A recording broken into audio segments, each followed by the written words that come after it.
Ya, Bismillahirrahmanirrahim. Assalamualaikum warahmatullahi wabarakatuh. Waalaikumsalam. Eh, yang saya hormati Bapak Direktur Perlindungan Perkebunan, Direktorat Jenderal Perkebunan, Kementerian Pertanian Republik Indonesia, beserta jajarannya. Yang kami hormati pengurus Gapki Pusat beserta jajarannya, rekan-rekan dari Gapki Cabang, perusahaan-perusahaan anggota Gapki yang berkenan untuk hadir pada acara Ngobrol Bareng Gapki edisi 49.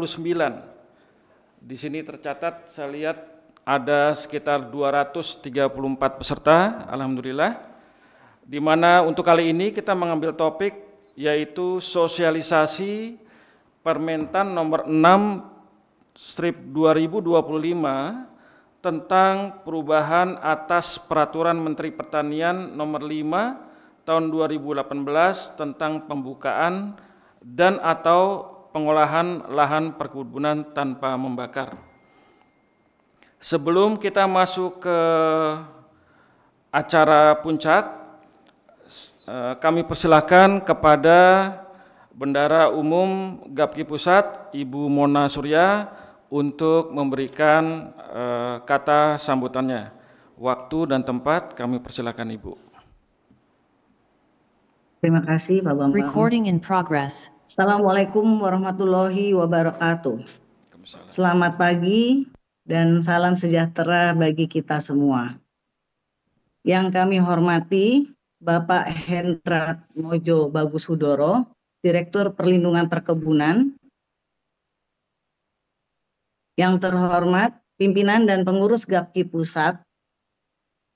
Yang terhormat para ketua cabang dan pengurus cabang Gapki dan juga seluruh peserta Ngobrol Bareng Gapki yang kami banggakan. Pertama-tama, kami selaku pimpinan Gapki mengucapkan terima kasih kepada Bapak Hendrat Mojo Bagus Hudoro selaku Direktur Perlindungan Perkebunan yang berkenan hadir dalam agenda acara Ngobrol Bareng Gapki yang ke-49 untuk sosialisasi Permentan nomor 6 tahun 2025 tentang pembukaan dan atau pengolahan lahan perkebunan tanpa bakar yang merupakan perubahan dari Permentan nomor 05 tahun 2018.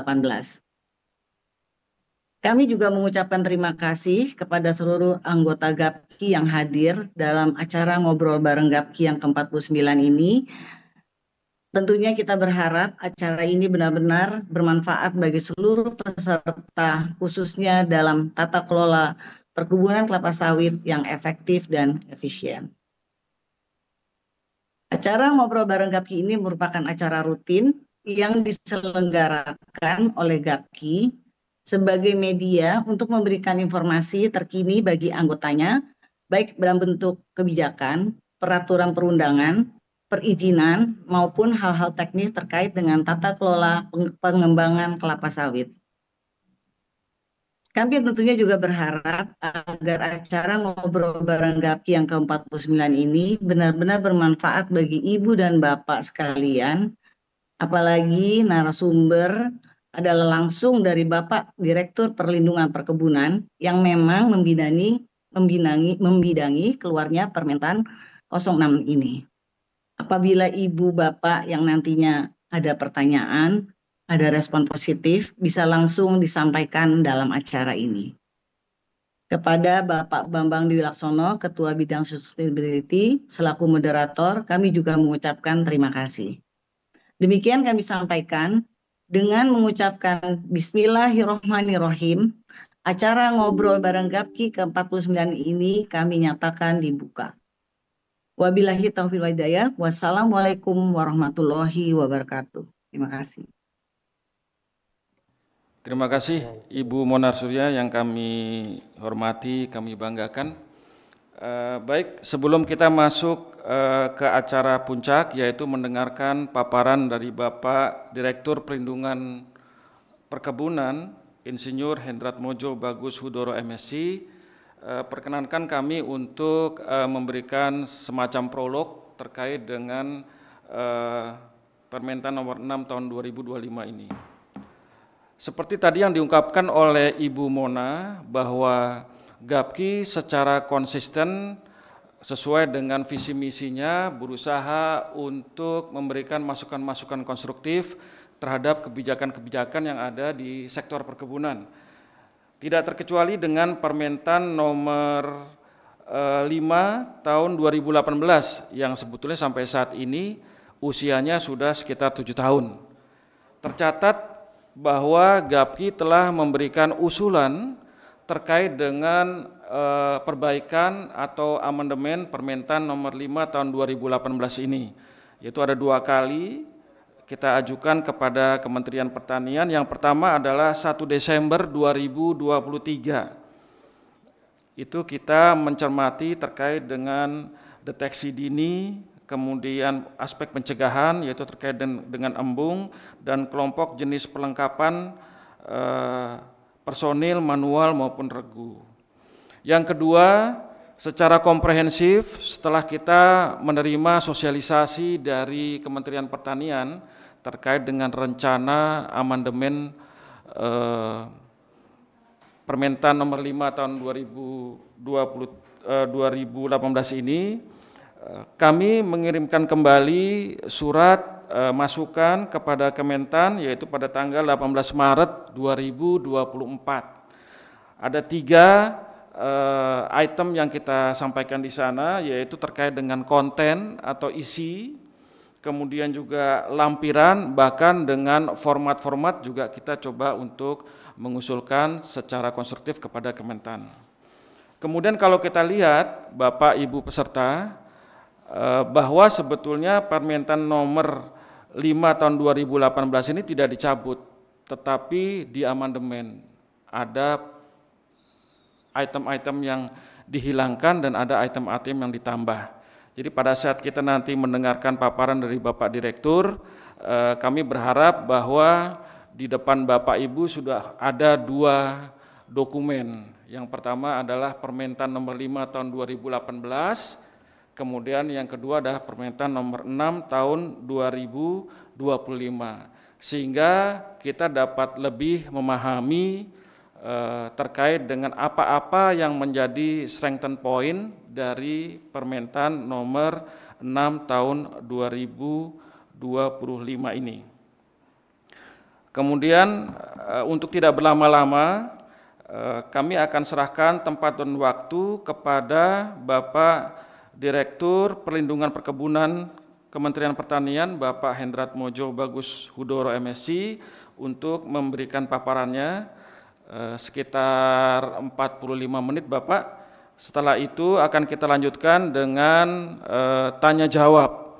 Nanti pas tanya jawab silahkan Bapak Ibu peserta untuk raise hand di Zoom ini, kemudian nanti kita akan bagi berdasarkan grup, jadi sekitar 3 atau 4 pertanyaan kita jadikan 1, kemudian kita persilahkan kepada narasumber untuk bisa menjawabnya.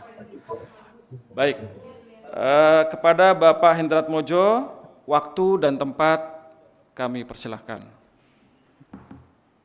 Terima kasih Bapak Ibu yang saya hormati. Assalamualaikum warahmatullahi wabarakatuh. Salam sejahtera, salam sehat, dan salam semangat selalu Bapak Ibu. Terima kasih Pak Moderator, Pak Bambang Dwi Laksono atas waktu yang diberikan kepada saya. Dan juga tadi kita mendengar dari Ibu Bendahara Umum GAPKI. Saya sapa dulu Bapak Ibu yang saya hormati, Bapak Ketua Umum GAPKI, Bapak Ketua Harian GAPKI, Bapak Sekjen GAPKI, Bapak jajaran, dan tentunya Bapak Ibu pimpinan perusahaan ya, yang tergabung dalam GAPKI, serta Bapak Ibu yang hadir pada pagi yang cerah ini. Kami ucapkan terima kasih atas undangan yang diberikan kepada kami untuk dapat menyampaikan ya adanya perubahan perbaikan Permentan 05 2018 dalam rangka untuk sama-sama kita jadikan acuan pedoman pelaksanaan di lapangan.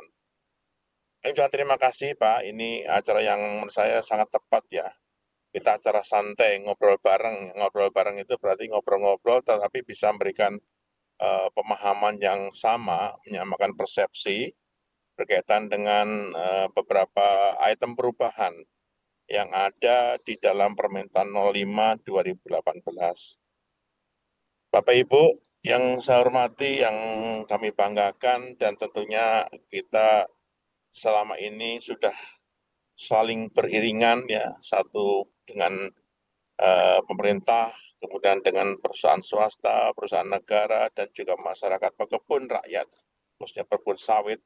Ya, kita ketahui ya bahwa dalam pelaksanaan kegiatan di lapangan tentunya kita perlu ada semacam acuan, pedoman yang menjadikan dasar kita untuk mengikuti segala ketentuan. Nah, baik itu dari aspek budidayanya, dari aspek pengolahannya, aspek perbenihannya, hingga pada hilirisasi. Ini momentum yang bagus ya, kita bisa sama-sama melaksanakan kegiatan ini, dan saya sangat apresiasi ya GAPKI secara aktif terus melakukan kegiatan dan terus bersinergi dengan pemerintah untuk melaksanakan kegiatan-kegiatan di lapangan. Terima kasih Pak Bambang, ini waktu yang diberikan, mudah-mudahan nanti tidak sampai 45 menit kita sudah bisa selesaikan. Dan mohon maaf Bapak Ibu, ini saya juga di jalan karena sedang menuju Asahan ya. Kami ada agenda dengan Pak Bupati Asahan, nanti dengan Pak Dirjen Perkebunan juga untuk melakukan kegiatan swasembada pangan. Izin nanti ini nanti mungkin kalau agak sinyal-sinyal sedikit terputus-putus, mudah-mudahan mohon bisa dimaklumi. Bapak Ibu yang saya hormati, untuk menyingkat waktu ya, saya akan langsung saja dibantu paparannya Pak Bambang atau mungkin tim kami ya Pak Doni. Saya bersama tim saya Pak Doni yang membidani atau mengawal prosesnya untuk adanya perubahan ini. Tadi Pak Bambang juga sudah meng-highlight ya bahwa proses ini sudah cukup lama ya, hampir 1,5 tahun lebih kita mengawal proses revisi dari Permentan 5 tahun 2012. Karena memang secara regulasi, ketentuan itu, suatu regulasi itu bisa dievaluasi setiap 5 tahun. Apakah memang ada yang harus disesuaikan, diperbaiki, ditambahkan, atau bahkan dicabut apabila memang sudah tidak sesuai dengan kondisi saat ini. Nah, alhamdulillah dari telahan kami, beberapa masukan yang juga dari GAPI juga tentunya tadi sampaikan, kami sudah mengakomodasi masukan-masukan dari GAPI dan juga perusahaan yang mungkin belum atau tidak atau belum tergabung dalam GAPI, dan juga masukan juga dari para pekebun, pelaku usaha. Kami menelaah kembali, mereview kembali regulasi pembukaan lahan dan atau pengolahan lahan perkebunan tanpa membakar ini ya, yang dituangkan dalam Permentan 05 tahun 2018, untuk bisa semaksimal mungkin setiap item, setiap pasal, setiap ayat itu bisa diimplementasikan di tingkat lapangan. Kami terima kasih peran aktif dari GAPI dan perusahaannya ya, secara kelembagaan GAPI maupun perusahaan secara personal, dan juga perusahaan negara, PTPN juga memberikan masukan kepada kami beberapa item yang memang sudah harus disesuaikan. Baik, lanjut saja, Bapak Ibu. Sebelum memasuki substansi, Bapak Ibu, perlu kami sampaikan, ini ada dengan adanya permentan yang baru ya, permentan tentang struktur organisasi dan tata kelembagaan Kementerian Pertanian ya. Kami pada awal tahun mengalami perubahan Bapak Ibu. Kalau dulu nama kelembagaan kami Direktur Perlindungan Perkebunan, nah dengan organisasi Kementan yang baru, Pak Kementan organisasi itu, kami ada perubahan nomenklatur menjadi Direktur Pelindungan Perkebunan, jadi tanpa R ya. Semula ada perlindungan, ada R-nya, kemudian disesuaikan sesuai dengan undang-undang ya. Memang kalimat perlindungan kami sesuaikan menjadi pelindungan. Jadi nanti ke depan mau izin dalam persuratan sebagainya, mohon dapat disesuaikan bahwa nanti direktorat kami, Direktorat Pelindungan Perkebunan. Ya. Nah, kemudian ruang lingkup tugas fungsi yang menjadi tugas dari direktorat kami di Dijen Perkebunan, ya ini adalah satu, berkaitan dengan pengendalian organisme pengganggu tumbuhan. Ya. Yang kedua, berkaitan dengan penanganan dampak perubahan iklim. Dan yang ketiga, tercantum secara eksplisit kegiatan pencegahan kebakaran. Nah, tentunya ini menjadi tugas yang harus kami laksanakan dan kami sangat berharap mendapatkan dukungan dari Bapak Ibu pelaku usaha kalau sesuai dengan Undang-Undang Perkebunan 96 tahun 2014 bahwa pelaksanaan perkebunan ini ada dua, yaitu pelaku usaha ini ada dua. Yang satu adalah pelaku usaha yang mengelola lahannya di atas 25 hektar, nanti dalam bentuk korporasi. Dan yang kedua adalah pengelolaan pelaku usaha yang mengelola lahannya di bawah 25 hektar. Ini kategorinya adalah pekebun, ya, pekebun atau individu atau perseorangan. Nah, artinya kalau kita menyebut pelaku usaha, berarti ini kedua-duanya terlibat atau termasuk di dalamnya. Nah, kemudian lanjut. Nah, berkaitan dengan pembukaan dan atau pengolahan tanah bakar ini, Bapak Ibu, ini merupakan penjabaran atau merupakan pelaksanaan dari Undang-Undang 9 tahun 2014 tentang perkebunan, di mana bahwa setiap pelaku usaha perkebunan dilarang membuka dan atau mengolah lahan dengan cara membakar. Ini juga sudah ada ketentuan bagi yang melanggar, ya, ini ada di pasal di dalamnya. Monggo, saya kira Bapak Ibu sudah sangat familiar dan sudah sangat dipelajari pasal-pasal dari Undang-Undang Perkebunan tersebut. Nah, kemudian yang kedua, setiap pelaku usaha perkebunan, baik yang korporasi maupun yang perseorangan, itu wajib memiliki sistem, sarana, dan prasarana pengendalian kebakaran lahan dan kebun. Artinya, kalau yang perusahaan korporasi tentunya ada kriteria-kriteria, syarat-syarat, dan jenis-jenis yang dipersyaratkan, dan untuk para masyarakat pun tentunya berbeda, ya, karena kemampuan dan kapasitas yang dimiliki. Nah, intinya bahwa pelaku usaha itu harus, ya, wajib melakukan upaya pencegahan secara dini, ya, dan juga melakukan pengendalian terkait dengan ancaman atau potensi kebakaran lahan dan kebun. Lanjut.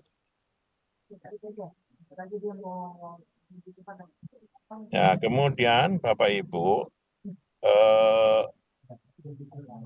awal dari terbentuknya atau pembentukan atau terbitnya Permentan nomor 5 ini tentunya ada regulasi-regulasi yang memayungi. Ya, pertama adalah Undang-Undang Perkebunan 39 tahun 2014, kemudian adanya Inpres 11 tahun 2015, kemudian Permentan 98 tentang izin usaha perkebunan, ya, 2013, kemudian adanya Permentan 47 tahun 2014 serta Permen LHK 32 nomor tahun 2016. Ini menjadi payung, ya, pelaksanaan kegiatan untuk pembukaan dan atau pengelolaan lahan tanpa membakar. Lanjut. Kita percepat saja Bapak Ibu karena saya yakin Bapak Ibu sudah sangat memahami, hanya mungkin bahwa perubahannya aja yang mungkin kita bahas. Nah, ini adalah perubahannya Bapak Ibu. Mohon izin kami memerlukan waktu 1,5 tahun, ya, kurang lebih dari review kami dan juga hasil selesainya terbitnya Permentan, karena sebenarnya sudah selesai di tingkat public hearing, ya, waktu itu sebelum Oktober. Namun demikian ketika Oktober kan ada pelantikan Presiden Wakil Presiden, termasuk juga kementerian, ya, waktu itu juga ada penetapan lah definitif dari Kementerian Pertanian, sehingga memang ada jeda waktu yang cukup baru awal tahun, ya, atau bulan 3 kalau nggak salah itu baru ditetapkan perubahan dari Permentan 05 ini. Lanjut.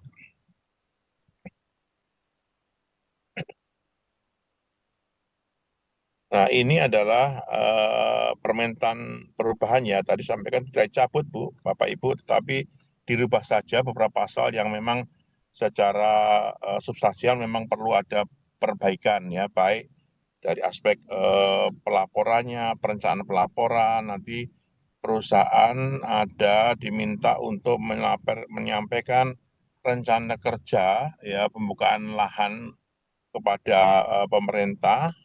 Kemudian kalau pekebun pelaku usaha petani melaporkan kepada kepala desa dan dinas untuk kedua-duanya tujuannya adalah memberikan informasi kepada kita akan adanya pembukaan lahan. Ini kenapa harus dilaporkan? Karena untuk mengantisipasi, memonitor dan pencegahan manakala pelaksanaan nanti ada yang berdampak terkait dengan pembakaran lahan perkebunan. Ya. Lanjut saja, saya kira.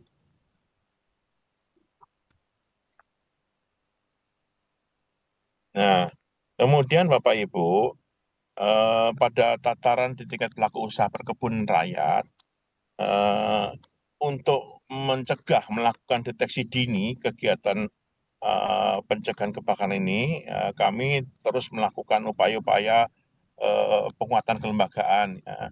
Terutama di tingkat kelompok tani, kita sudah tumbuhkan kelompok tani peduli api, yang ini nanti secara dini akan bisa merespon, mendeteksi potensi-potensi hotspot titik api yang muncul di wilayahnya, karena ini seperti early warning system ya di tingkat lapangan, yang para pekebun, para petani ini mempunyai lahan-lahan yang selama ini digarap, dan tentunya mereka pertama kali lah yang memberikan sinyal-sinyal tanda bila ada terjadi suatu potensi kebakaran yang ditemukan di lapangan, apa itu hotspot dan sebagainya. Ya. Nah, kelompok tani ini kita bangun sejak ditumbuhkan dari para pekebun terutama ini masih di komunitas sawit ya, terutama yang kita dorong. Ini kita temukan secara mandiri di lapangan, dan kita juga sudah bekali dengan kelengkapan ya waktu itu 3-4 tahun yang lalu kita dengan adanya kendaraan roda 2, roda 4, kemudian pakaian anti bakaran ya untuk mencegah kebakaran. Kemudian kita berikan pompa, ya, kita berikan pelatihan, dan kita berikan alat komunikasi, dan sebagainya. Nah, kemudian ini kita tumbuhkan terus, kita kawal, Bapak Ibu, pelaksanaannya, ya, sehingga petani akan terbiasa dengan sistem deteksi dini di tingkat lapangan. Bagaimana mendeteksi, bagaimana melakukan pengendalian secara cepat di tingkat lapangan, dan kemudian nanti bila mana mohon maaf terjadi dampak yang membesar yang sudah tidak bisa dikendalikan di tingkat kelompok tani atau masyarakat di tingkat awal, nanti bagaimana mereka melakukan pengendalian, sudah ada kita bangun sistem ya, mereka sudah kita latih untuk melakukan pengendalian secara bersama dengan brigade di tingkat lapangan. Dan ini biasanya sudah kami dekatkan dengan perusahaan-perusahaan sekitarnya untuk bisa membackup dan sekaligus bekerja sama dengan perusahaan untuk saling bahu-membahu manakala ada lahan-lahan yang berdekatan, bersinggungan atau bersebelahan dengan perusahaan perkebunan. Nah, kemudian tugas dari kelompok tani peduli api KTP ini, Bapak Ibu, ini antara adalah sosialisasi ya. Jadi sejak awal mereka sudah secara intensif mensosialisasikan pada perkebun bahwa untuk membuka lahan ini tidak diperbolehkan dengan cara membakar. Kemudian melakukan pemantauan di lokasi-lokasi yang menjadi wilayahnya, di sekitarnya, dan melakukan upaya pengendalian sedini mungkin dengan alat yang dimiliki untuk mencegah membesarnya api. Dan yang terakhir adalah melakukan koordinasi ya dengan brigade pangan manakala memerlukan tindakan yang lebih lanjut. Ya. Lanjut.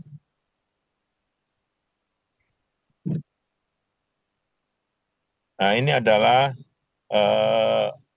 brigade, di samping kelompok tani peduli api, kami juga menumbuhkan brigade-brigade pencegahan kebakaran lahan kebun di dinas-dinas Bapak Ibu, provinsi maupun di kabupaten, dan saya yakin para Bapak Ibu pimpinan perusahaan yang terutama anggota GAP ini sudah terbiasa lah berkoordinasi karena mereka dinas ini sudah tergabung dalam brigade pencegahan kebakaran lahan dan hutan ya, Karhutla di tingkat provinsi maupun kabupaten ya. Nah ini tentunya setiap awal musim kemarau biasanya sudah dilakukan apel siaga dan kemarin sudah dilakukan apel siaga. Kami hadir langsung di Pekanbaru Riau tanggal 29 April yang lalu dipimpin oleh Pak Menko Polkam ya melakukan apel siaga brigade kesiapan ya penanggulangan kebakaran hutan dan lahan dipimpin langsung Pak Menko Polkam juga dihadiri oleh Menteri Kehutanan ya. Mudah-mudahan itu bagian dari kesiapsiagaan kita untuk mencegah terjadi kebakaran di musim kemarau tahun ini. Dan info yang kami dapat dari BMKG Bapak Ibu, tahun ini prediksinya musim kemarau basah, artinya mudah-mudahan keringnya bukan kering ya, tetapi kering masih ada beberapa basah lah, artinya tidak begitu kering. Nah ini menjadi satu perhatian kita semua, terutama perusahaan-perusahaan yang sedang melakukan atau akan melakukan pembukaan lahan, dan juga tentunya yang tidak ada pembukaan lahan pun juga mengantisipasi potensi-potensi dari kondisi iklim yang setiap tahun itu mengalami perubahan yang sangat drastis ya, kadang-kadang kering betul, kadang-kadang hujan, kadang-kadang kering dan hujan sebagainya ini harus kita antisipasi sejak awal. Ya, lanjut. Kemudian ini adalah beberapa kegiatan ya yang kita lakukan perubahan antaranya adalah dalam jumlah regu inti di brigade di perusahaan ya, terutama berkaitan dengan ruang lingkup ya, jangkauan pengendalian. Dulu hanya kalau nggak salah ya di awal permintaan 05 ini bahwa satu brigade itu diatur 10 sampai 1.000 atau 10.000 hektar. Nah, karena kemarin ada beberapa masukan bagi perusahaan-perusahaan yang di bawah 1.000, bingung apakah harus memenuhi satu standar regu, padahal dari sisi jumlah SDM terbatas dan juga mungkin dari sisi dukungan anggaran juga mungkin terbatas, sehingga ini menjadikan salah satu masukan untuk dilakukan revisi. Dan ini kami rubah, kami revisi, kami detekan lagi. Jadi di bawah 1.000 juga sudah kami bagi dua, ya kalau arealnya antara 25 hingga 500 hektar itu satu regu dengan jumlah orangnya yang cukup 5 orang. Kemudian 500 sampai 1.000 hektar dengan 10 orang dan seterusnya. Ya, mudah-mudahan Bapak Ibu sudah mendownload ya atau menerima permintaan yang nomor 6 tahun 2015. Lanjut.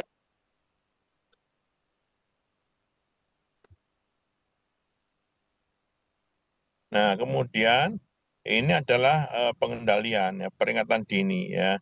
Nah, ini saya kira juga saya yakin sudah bisa dilaksanakan oleh perusahaan-perusahaan di mana untuk memberikan pemahaman peringatan dini beberapa kegiatan sudah kita lakukan dengan memberikan semacam tanda-tanda atau peringatan di lokasi-lokasi yang sering atau berpotensi besar terjadi kebakaran ya. Baik tanda-tanda atau larangan untuk melakukan aktivitas menimbulkan percikan api dan sebagainya ya. Lanjut. Nah, Bapak Ibu, ini yang sangat krusial ya, saya kira yang ditunggu-tunggu oleh perusahaan ya, yaitu adalah masukan ketika persyaratan di permintaan 05 tahun 2016 mensyaratkan setiap area 5 hektar harus dilengkapi dengan satu menara pengawas. Ini yang menjadi masukan kepada kami, kenapa harus bangun menara Pak? Sekarang ada ilmu atau teknologi yang bisa untuk mendeteksi lebih cepat. Tidak harus membangun fisik bangunan satu menara setiap 5 hektar. Nah ini sudah kami akomodasi Bapak Ibu itu di poin C ya. Ya. Nah jadi kalau dulu kan sudah ada menara pemantau, kemudian ada beberapa provinsi sudah melakukan pemasangan CCTV yang ditempelkan di apa namanya ya, tower-tower telekomunikasi, dan itu juga sudah berjalan, dan kemarin masukannya adalah dengan teknologi apa ya, remote control atau pengawasan secara satelit ya. Sudah kami evaluasi, sudah kami bahas, dan kami diskusi para ahli dan juga yang punya kompetensi bidang pengawasan.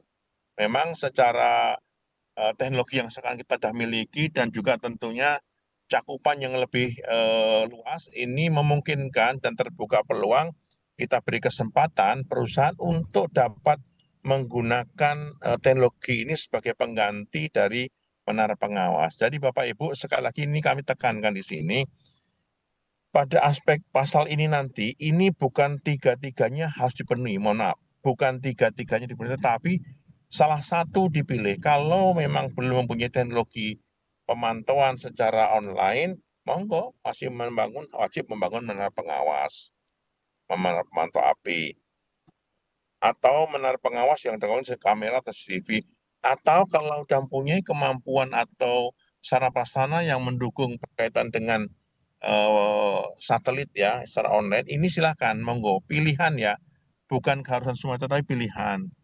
Dan yang kedua Bapak Ibu, syaratnya bahwa teknologi ini harus yang online sistem, bukan jeda, tidak boleh jeda. Teknologi pemantauan tidak boleh jeda waktu, karena yang diharapkan kan ini kan pemantauan titik api. Kalau kita jeda waktu, pelaporan dan pemantauan ini tidak sesuai dengan apa namanya waktu yang online, ini akan berpotensi sudah terlanjur adanya kebakaran di lahan ya. Jadi ini yang menjadi titiknya itu ya. Yang lanjut Bapak Ibu, sedikit lagi ya. Ya. Nah ini adalah sarana prasarana yang harus dipenuhi ya berkaitan dengan kegiatan itu ya. Saya kira udah nggak ada masalah. Lanjut. Ya, lanjut. Nah, ini terkait dengan izin sarana pengendalian Bapak Ibu, yaitu adalah adanya persyaratan untuk adanya embung ya. Dulu disyaratkan harus ada 800 meter kubik ya untuk setiap 500 hektar. Tapi ada kendala dalam pelaksanaan lapangan kan tidak semua lahan bisa dibuat embung. Nah, kami sekarang sudah berikan kelonggaran, silahkan dibikin embung berapapun jumlahnya, tetapi dengan catatan minimal air yang ditampung dalam luasan 5 hektar itu sudah bisa mencukupi lahan untuk mengendalikan 5 hektar. Gitu. Kira itu saja Bapak Ibu yang bisa saya sampaikan. Nanti mohon izin, ini kami sudah di tempat Pak Bupati. Nanti tim saya ada, Pak Doni masih ada. Ya Pak Doni masih ada bergabung Pak Doni.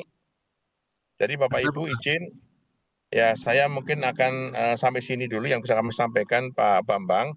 Karena ini kami sudah diterima dengan Bupati. Nanti insya Allah setelah ini kami tetap monitor diskusinya ya. Ini Pak Doni ini juga yang membidani kegiatan perubahan revisi permentan. Saya yakin sangat paham dan betul dari sisi pelaksanaan. Jadi demikian Pak Bambang, waktu yang kami bisa sampaikan.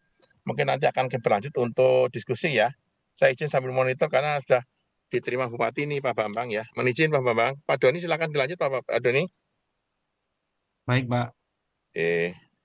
Demikian Pak Bambang ya. Nanti kami monitor lebih lanjut Pak Bambang ya. Baik Bapak, baik.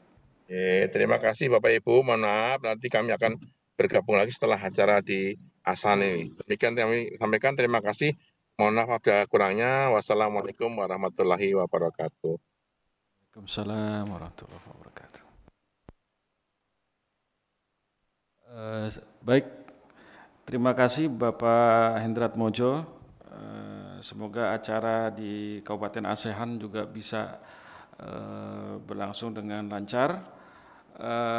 Di sini nanti ada Pak Doni ya, Pak Doni yang tetap bisa menemani kita dalam acara sosialisasi Permentan nomor 6 tahun 2025 ini.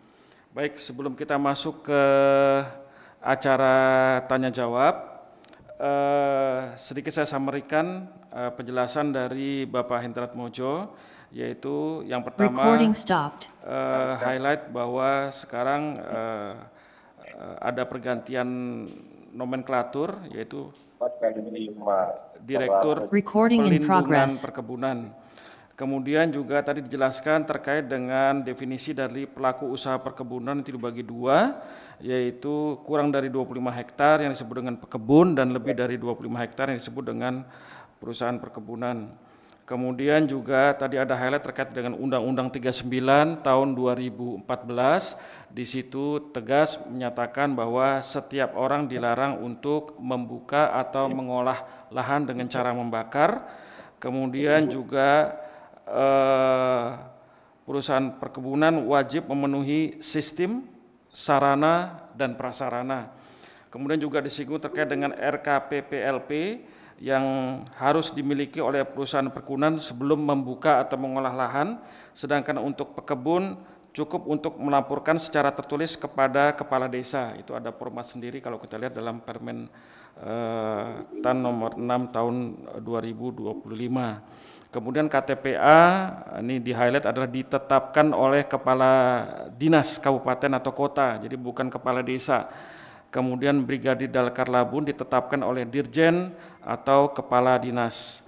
Kemudian dijelaskan juga oleh Bapak Direktur terkait dengan komposisi daripada regu, dibagi antara hektar 25 sampai 500, 501 sampai 1000, 1001 sampai 5000, 5001 sampai 10.000, 10.001 sampai 20.000 dan di atas 20.000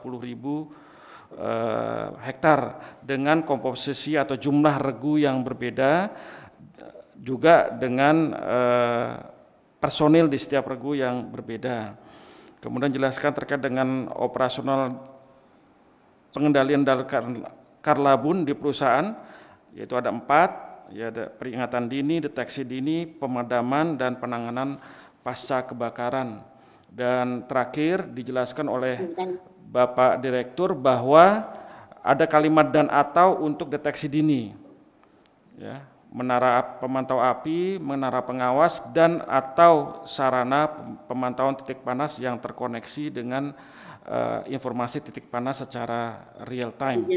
Dan terakhir adalah dijelaskan terkait dengan embung, yaitu dengan covering 500 hektar untuk satu embung. Baik, saya akan lihat sebelum saya lempar ke floor, saya lihat di sini sudah ada beberapa pertanyaan dari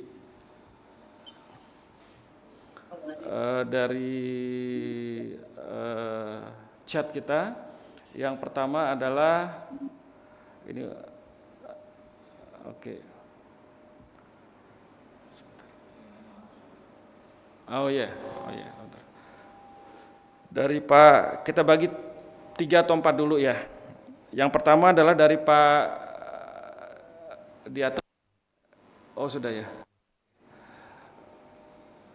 Oke, ke bawah Bu, ke bawah. Ke bawah lagi.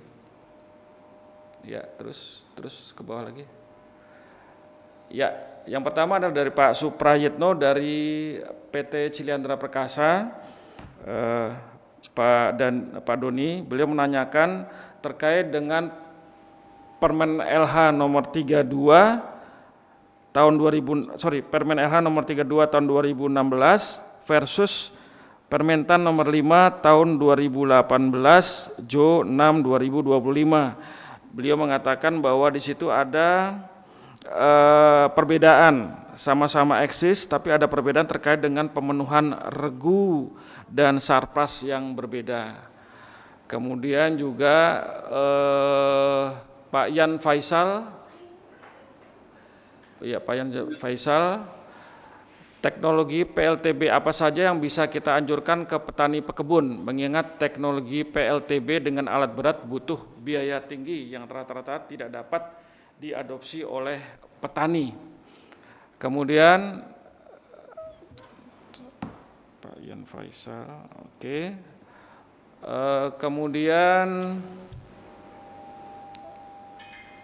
dari Pak Iltrem Indapo, Rem Indapo. Beliau menanyakan terkait dengan apa yang dimaksud dengan melaporkan secara tertulis kepada kepala desa dan kepala dinas dalam perencanaan termasuk untuk kegiatan replanting atau tanam ulang. Kemudian yang terakhir untuk session ini yaitu dari Ibu Diah SPOG.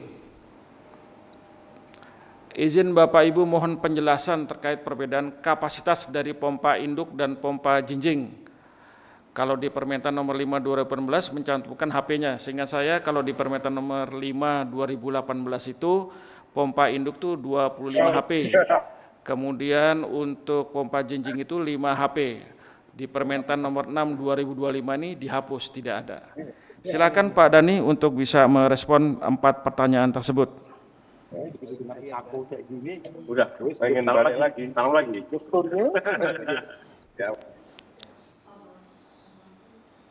Halo Pak Dani? Iya, izin Pak Bambang, Pak Direktur, apakah Pak Direktur mau menjawab atau? Oh Pak Direktur masih ya? Gitu? Masih. Iya, karena Pak Direktur. Ya, izin Pak Dua. Pak Ardi PJ Kabupaten, PJ Kabupaten itu Bu Roma ini. Ya. Cuma Pak Ardi itu bosnya Bu Roma. Iya. Sama saya. Kemarin. Kan kita ke Jakarta jumpa bilang. Iya. Nanti kan ada BPDP Kakao Pak kalau mau. Ya. Kan sekarang ada BPDP Sawit, ya, sudah pelatih. Pak nanti ada BPDP Kakao ini. Kira-kira tengah tahun lah nanti mulai jalan.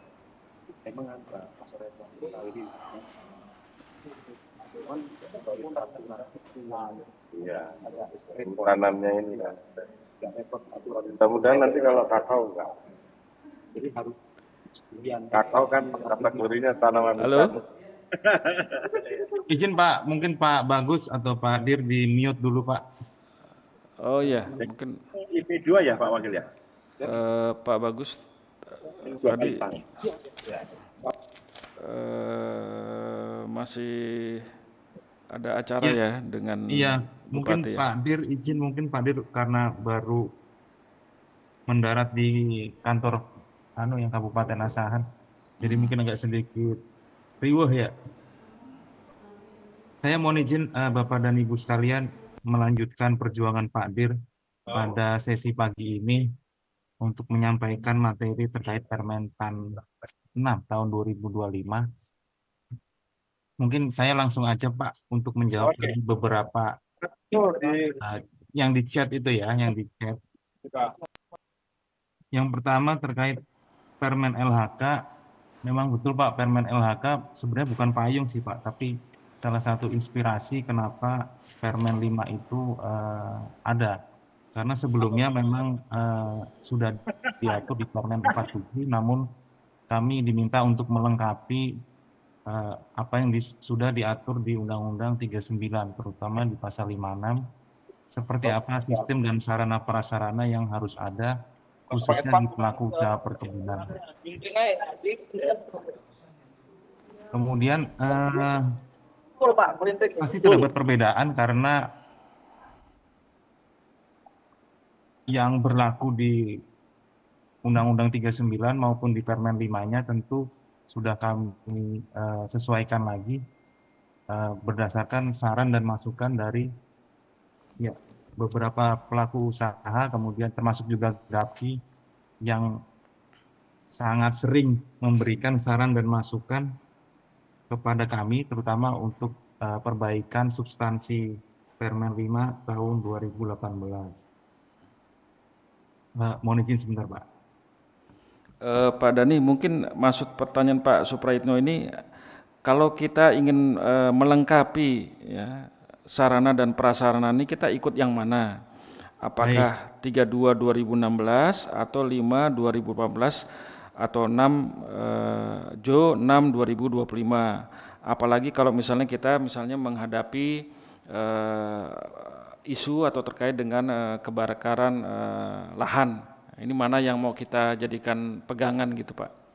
Iya, Izin Pak, karena ini teman-teman di bagian hukum kan menyampaikan karena ini kekhususan berkaitan dengan sektor perkebunan, maka khusus pelaku usaha perkebunan yang berlaku tentu regulasi undang-undang perkebunan beserta dengan peraturan pelaksanaannya. Jadi diikuti saja yang Permen 5 yang sudah dirubah dengan Permen 6 tahun 2025 ini, Pak. Kemudian tadi ada pertanyaan, teknologi apa yang dimiliki untuk petani dengan skala kecil karena alat berat cukup mahal. Memang alat berat cukup mahal, jadi mungkin yang paling murah kalau memang itu apa namanya populasinya sebelum menjadi lahan perkebunan hanya ilalang, mungkin bisa menggunakan herbisida ya, yang agak sulit kalau terdapat apa namanya di lahan itu pohon-pohon yang besar. Mau tidak mau mungkin harus menggunakan mekanisasi. Mudah-mudahan sih tidak sampai alat berat turun ya, kalau memang apa namanya vegetasi yang ada di lahan itu cukup besar-besar gitu. Cukup dengan mekanisasi alat pertanian yang kecil saja. Mau tidak mau teknologi yang ada saat ini hanya itu. Mungkin kalau pernah baca juga di luar, malah mungkin pakai apa namanya menggunakan ternak ya. Jadi gulmanya dimakan sama ternak gitu. Jadi itu juga memberikan manfaat yang lain. Tapi itu di luar negeri ya.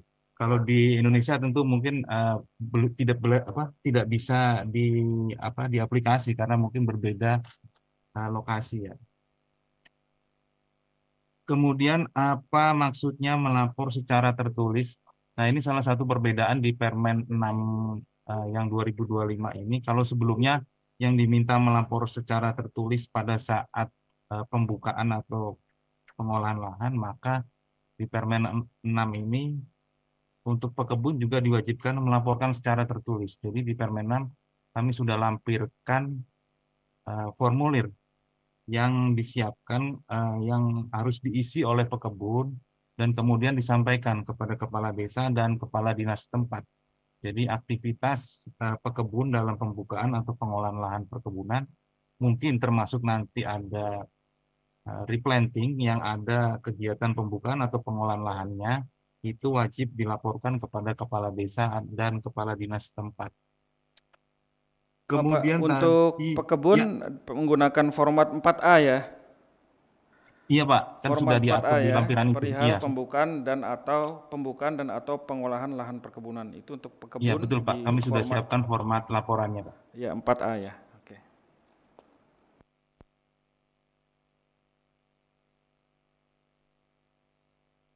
Berikutnya terkait dengan kekuatannya, kekuatan dari pompa ya. Penjelasan perbedaan kapasitas pompa induk dan pompa jinjing. Ya, di Permen 6 ini pembaruannya kami tidak lagi mengatur kapasitas kekuatan dari pompa induk dan pompa jinjing. Karena eh, perubahan teknologinya cukup cepat. Mungkin sekarang mesinnya kecil saja, tapi dia punya daya tenaga cukup besar. Makanya kami tidak mengatur kapasitas limitnya.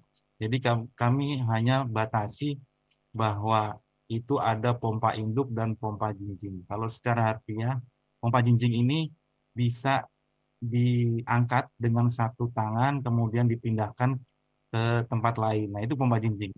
Nah, selain tidak bisa dijinjing, maka itu termasuk dalam pompa induk karena perlu tenaga yang cukup besar. Itu bedanya kenapa kami tidak mengatur lagi HP atau tenaga dari pompanya. Karena perkembangan teknologi untuk termasuk alat mesin ini cukup cepat. Jadi nanti kalau misalkan sekarang kita atur 5 HP, maka kemungkinan bisa jadi tahun berikutnya atau bulan besok malah ada mesin terbaru yang kecil, malah bisa jadi pompa jinjing. Makan 3 HP aja udah bisa gitu. Karena mungkin teknologi ya. Makanya kami tidak mengatur atau membatasi HP-nya, tapi membatasi jenisnya. Hanya pompa induk dan pompa jinjing. Itu Pak Bambang mungkin ada yang kelewat. Saya pikir cukup jelas Pak Dani. Terima kasih banyak. Jadi rekan-rekan peserta, beda pompa induk, kalau jinjing bisa diangkat satu tangan. Iya. Kalau pompa induk nggak bisa satu tangan, butuh tangan-tangan yang lain. Ya, Oke. karena ringan sama dijinjing, berat sama dipikul Pak. Baik, terima kasih Pak Dani. Kita lanjutkan ke batch kedua. Bisa ditampilkan Bu. Oke, ada yang raise hand ya. Oke, kita beri kesempatan dulu deh untuk yang raise hand, kemudian kita akan balik lagi ke sebentar. Itu Pak. Oke. Ada Pak Enda Ginting.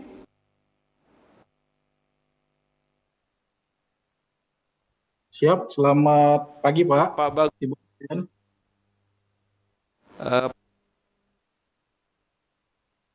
Apakah suara kami jelas Pak? Jelas Pak. Ya, baik. Izin Pak ya. Ini menarik Pak. Ini menyambung. Sebetulnya saya mau tanya tadi terkait dengan pompa jinjing dan pompa induk tadi Pak ya. Ini menarik sebenarnya Pak, karena pada prakteknya kami ketika dicek baik dari institusi maupun dinas, selama ini kan Pak yang ada itu ditentukan dalam bentuk HP, 5 HP dan 25 HP Pak.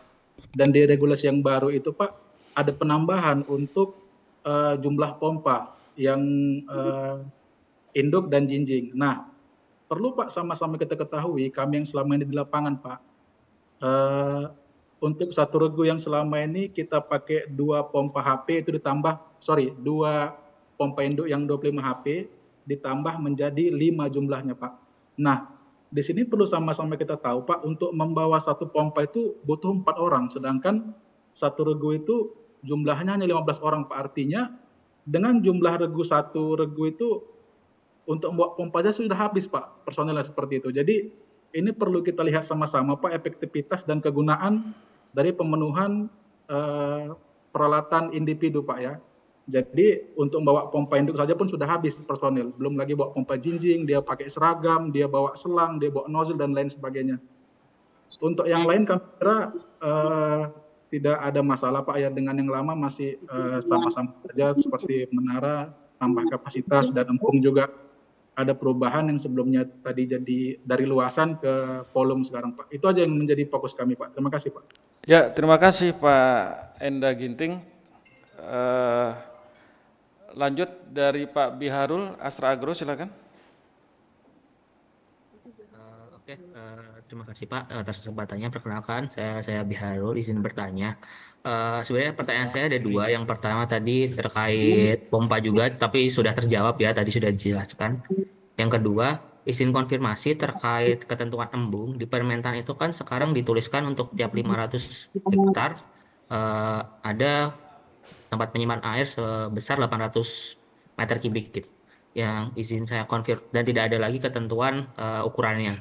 Nah, mungkin bisa konfirmasi apakah jika terdapat sumber-sumber air lain yang ada di parit-parit dan itu memang ada setiap tahunnya ketika kemarau sumber airnya masih ada, apakah itu bisa dihitung juga sebagai kategori embung untuk menyimpan air tersebut? Mungkin itu dari saya Pak, terima kasih.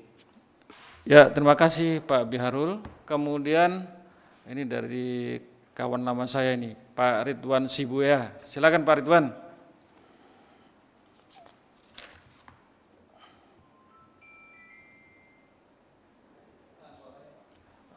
Masih di mute kali ya Pak Ridwan ya? Belum terdengar kita. Baik, terima kasih Pak Bambang dan Pak Doni. Saya dari Gapki Sumsel ya, Ridwan Sibuya, dan juga terima kasih Bapak Ibu semua. Karena terkait dengan Permentan 6 ini, banyak orang-orang yang memperhatikan kita Pak. Jadi mungkin pertanyaan kami agak lebih banyak ini. Karena kita takut setiap tahun itu banyak saja orang-orang perusahaan itu yang dipanggil oleh orang-orang yang tidak kita harapkan sebenarnya. Baik Gakum, baik kepolisian. Mohon izin kalau pertanyaan saya agak banyak, karena ini menyangkut untuk kita semua. Yang pertama, di pasal 4 ayat 1 dan juga pasal 6A ayat 1 dan 4. Apakah ini berlaku untuk replanting? Baik itu penyusunan RKP PLP-nya atau di pasal 6A-nya juga sebelum melakukan kegiatan pembukaan dan atau pengolahan lahan apakah berlaku juga untuk yang replanting? Itu yang nomor 1. Yang nomor 2-nya adalah untuk pasal 4 ayat 3C. Tadi dikatakan ini di dalam penyusunan RKT-nya juga. Apakah rencana kerja tahunan itu harus kita buat, baik dengan replanting dan juga ya kegiatan-kegiatan lain. Artinya kan rencana kegiatan tahunan. Berarti tidak hanya sekali disusun, Pak. Itu pertanyaan nomor 2. Nah, nomor 3 tadi sebenarnya sudah dijelaskan ya terkait dengan jumlah regu inti yang di pasal 17. Hanya untuk petani kebun yang tergabung di dalam koperasi itu bisa luasannya mencapai 2.000 hektar Pak Bambang.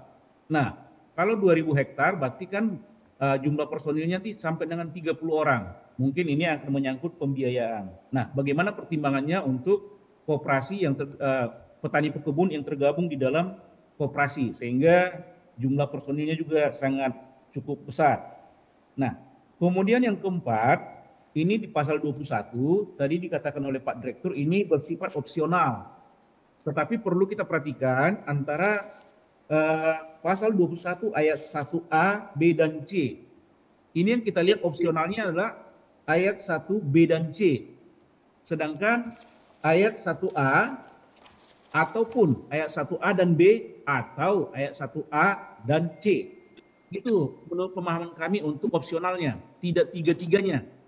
Nah, ini perlu dipertegas Pak. Jangan nanti orang-orang yang dari kepolisian atau dari Gakum ketika melihat ini di lapangan tidak lengkap CCTV, tidak bisa secara real time. Nah, ini perusahaan sudah salah. Nah, itu Pak. Jadi, apakah benar ketiga-tiganya opsional? Apakah bisa hanya A, apakah bisa hanya B, atau bisa hanya C? Nah, seperti itu Pak mungkin apa ya untuk nomor 4. Nah, nomor 5 itu lampiran 1 Pak, format 4A. Di lampiran 1 format 4A itu disebutkan bahwa pelaporan kepada kepala desa harus disampaikan. Ini ada 3 persyaratan. Yang pertama fotokopi KTP, yang kedua fotokopi dokumen hak dan atas tanah, yang ketiga ini Pak, STDB. Di mana ISPO kita yang harus 2025 kita jalankan sampai sekarang tidak bisa berjalan secara nasional karena pengurusan STDB terkendala. Nah, terkendala dari pemerintah dan juga biaya juga dari petaninya. Ini pasti tidak bisa dilaksanakan karena banyak petani kita yang sampai saat ini belum memiliki STDB. Sehingga pengurusan ISPO juga terkendala. Ini menjadi satu poin yang perlu diperhatikan Pak. Kemudian yang terakhir nomor 6 pasal 34 ayat 4, 34 ayat 4 itu menjadi persyaratan PUP. Mohon ini dijelaskan Pak. Kalau nanti persyaratan PUP, monitoring daripada menteri, gubernur, dan juga bupati, apakah ini tidak menjadi kendala bagi perusahaan-perusahaan ketika melakukan penilaian usaha perkebunan? Mungkin itu Pak Bambang. Dari kami, terima kasih. Ya, terima kasih Pak Ridwan. Banyak pointernya. Satu lagi sebelum kita serahkan ke Pak Dani, yaitu Pak Zulkarnain dari PT LSIP. Silakan Pak Zul. Ya, baik Pak. Assalamualaikum warahmatullahi wabarakatuh. Salam kenal semua. Ya, saya dari PT Lonsum Pak ya. Izin. Yang mau saya tanyakan ini yang pertama ini Pak ya, terkait dengan ketinggian menara api ya Pak ya. Karena di Permen nomor 6 tahun 2025 itu menjelaskan ketinggian menara api itu minimal 3 meter dari tahun tanam tertinggi gitu Pak ya. Sementara kalau kita mungkin baru tanam awal mungkin itu kan masih rendah. Gimana menyikapinya, apakah standarnya gimana untuk yang menara api ini? Apakah kita mau melihat tanaman yang paling tertinggi atau kita yang baru tanam seperti itu? Kemudian kita ada yang tanam-tanaman lain seperti karet, juga teh gitu, yang memang ketinggiannya juga nggak terlalu tinggi Pak ya. Mungkin kalau teh sekitar 1,5 meter, apakah cukup hanya ditambah 3 meter dari tanaman tersebut? Yang kedua terkait dengan luas hektar Pak ya. Jadi luas hektar di peraturan itu apakah sesuai dengan HGU yang kita terdaftar atau luas hektar yang tertanam? Karena kalau yang di HGU sebenarnya kan luas hektar kita itu banyak yang belum tertanam, belum dibuka, tetapi sudah dilaporkan.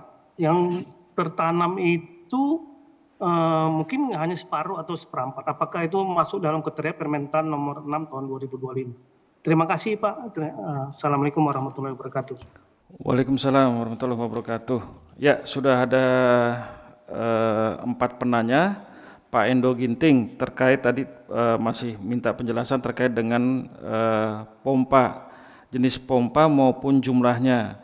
Ya, beliau menghubungkannya dengan kalau pompa induk itu 4 orang angkat.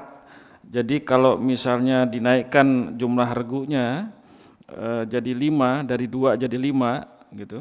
Ini regu ini udah sibuk ngangkat pompa induk aja ini. Ya, kemudian Pak Biharul dari Asra Agro, embung 500 hektar, 1 embung. Bisa nggak sih untuk parit itu atau sumber-sumber yang air lainnya bisa dikategorikan sebagai embung atau sumber penampungan air? Pak Ridwan terkait dengan pasal-pasal ini, jadi ada pasal 4 ayat 1, kemudian pasal 3 ayat 3C, yaitu terkait dengan, ini saya harus baca dulu nih, pasal 3. Sebentar. Pasal 4 juga itu Pak, pasal 4 ayat 3C. Ya, pasal 4 ayat 3C ya, terkait dengan rencana kerja tahunan ya. Rencana kerja tahunan, kemudian juga terkait dengan petani-petani di koperasi itu bisa mencapai 2.000 hektar luasannya.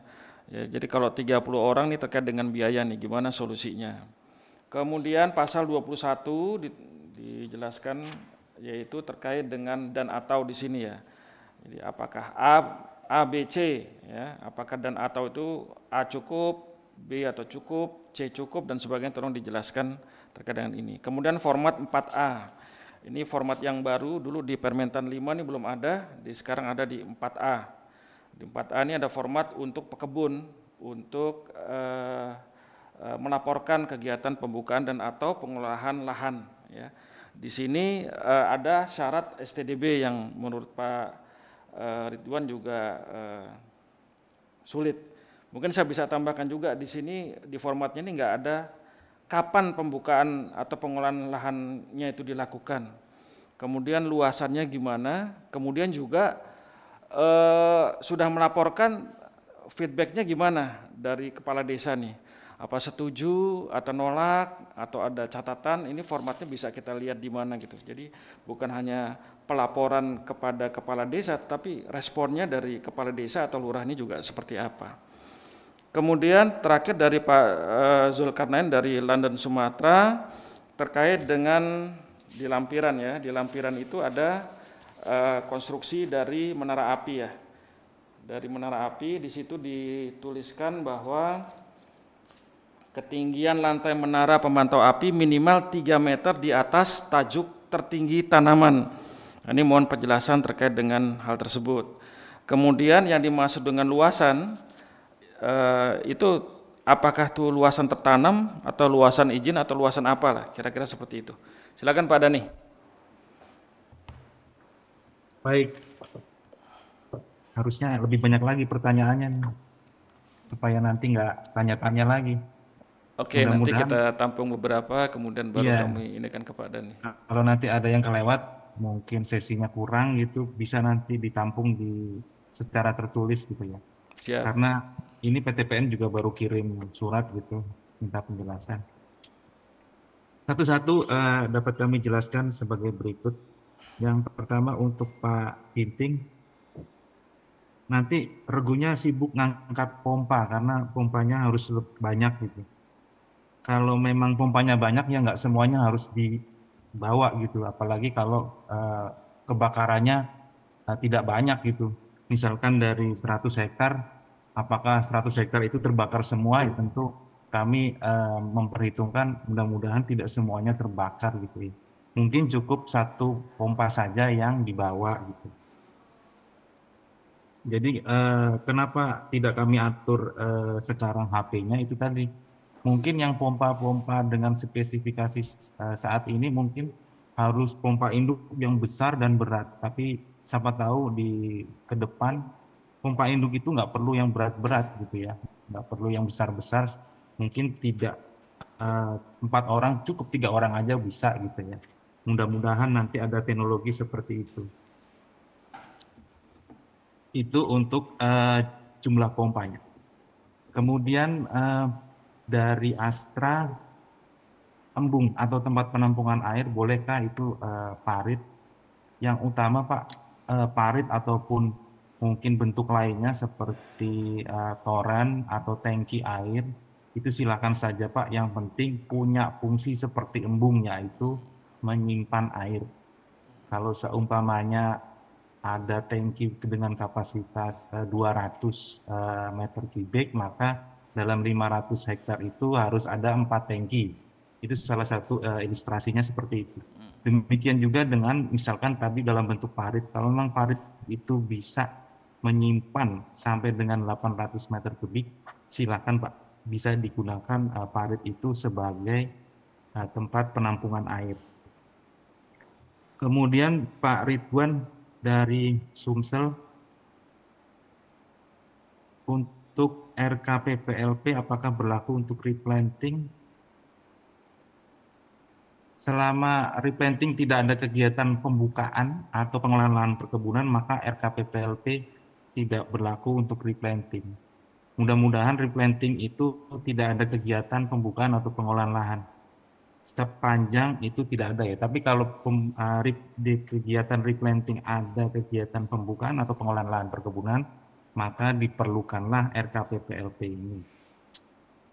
Kemudian RKT ini bisa setiap tahun dibuat, tidak Pak? RKT ini kan RKT rencana kerja tahunan, jadi pada saat pembuatan RKPPLP kami ingin mendapatkan informasi misalkan dari 1.000 hektar izin yang sudah diberikan tiap tahun mau dibuka atau diolah berapa banyak luasannya. Hanya itu aja Pak, jadi dibuat sekali saja pada saat mengajukan permohonan RKPPLP. Kemudian untuk petani yang berbentuk koperasi, ini perlu dicek lagi apakah yang mendapat izin itu petani atau koperasinya. Nah, jika memang koperasi, pasti harus ada izin usaha perkebunan, mau tidak mau koperasi ini sama dengan perusahaan perkebunan. Jadi dia harus punya sistem atau mungkin termasuk regu inti untuk pengendalian kebakaran. Tapi jika dia tidak punya izin usaha perkebunan, meskipun dia luasannya lebih dari 25 hektar, maka pendekatannya adalah petani. Jadi petaninya dibentuk atau diakomodir untuk membentuk KTPA, kelompok tani peduli api. Kemudian pasal 21 opsional pemahamannya hanya B dan C. Tidak Pak, pasal 21 itu opsionalnya pilihan. Jadi boleh memilih salah satu, salah dua, atau salah tiga. Jadi mau A saja boleh, mau B saja boleh, mau C saja boleh. Atau kombinasi A dan B, atau A dan C, atau B dan C. Silakan, kami memberikan pilihan sebenarnya hanya salah satu saja.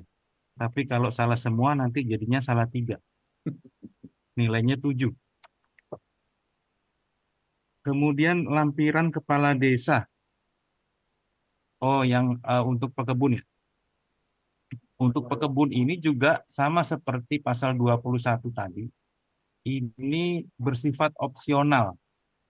Jadi fotokopi KTP saja boleh, fotokopi dokumen hak atas tanah saja boleh, STBB saja boleh, atau 2, KTP dan dokumen hak atas tanah, KTP dan STBB, atau dokumen hak atas tanah dan STBB. Ini pilihan, mau yang A, B, atau C, salah satu saja atau salah semua, tadi salah 3 semua. Sama seperti itu pemahamannya, jadi begitulah penulisan atau legal draftingnya Pak.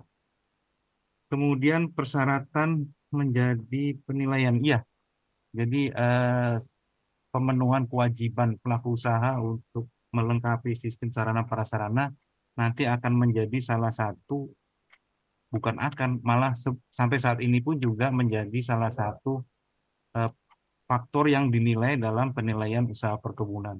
Mungkin nanti akan ada sedikit pembaruan khususnya di penilaian usaha perkebunan yang saat ini masih dalam proses revisi Permen Tani. Kemudian Pak Zulkarnain dari Lonsum. Ketinggian menara api 3 meter dari tajuk teratas. Ya Pak, nanti dilihat dari izin usaha perkebunannya. Kalau dia tanam sawit, harus diketahui berapa tinggi maksimal nanti pohon sawitnya. Kalau tinggi pohon sawitnya hanya sampai 10 meter, nanti berarti tinggi lantainya hanya 13 meter, jadi 10 plus 3. Tapi kalau nanti ada pohon sawit bisa sampai 15 meter, maka tingginya lantai itu 15 plus 3. Pun demikian kalau misalkan itu jenis tanamannya karet atau tebu misalkan, hanya 7 meter misalkan. Maka nanti tinggi lantainya 7 plus 3, yaitu tinggi menara atau tinggi lantai di menaranya 10 meter. Kemudian luas yang tercantum dalam sistem ini atau Permentan ini yang dimaksud adalah luas HGU atau luas yang tertanam. Kami melihat dari luas yang diberikan izin kepada pelaku usaha. Jadi mungkin nanti perlu dicek lagi apakah luas izin usaha perkebunan yang telah diberikan itu sama dengan luas HGU atau luas yang tertanam. Karena ini kami melihatnya hanya luas izin usaha perkebunan, bukan luas HGU atau luas yang tertanam. Mudah-mudahan tidak ada yang terlewat lagi itu. Kira-kira gitu Pak Moderator. Baik, terima kasih Pak Dhani. Jawabannya saya pikir sudah merespon pertanyaan-pertanyaan dari teman-teman yang 4 tadi. Kemudian saya lanjut dulu ke chatting. Di sini ada pertanyaan dari Ibu Nazlia Syahputri dari PT KPAM. Bagaimana dengan Perda Provinsi atau Kabupaten yang masih memberikan izin membakar lahan maksimal 2 hektar per KK? Hal ini selalu menjadi dilema di lapangan. Ini kita sandingkan dengan tadi penjelasan Pak Dir, yaitu terkait dengan Undang-Undang Perkebunan. Kalau Undang-Undang Perkebunan secara tegas mengatakan setiap orang tidak boleh membakar atau mengelola lahan, tidak boleh membuka atau mengelola lahan dengan membakar. Kemudian juga satu lagi dari chat kita ambil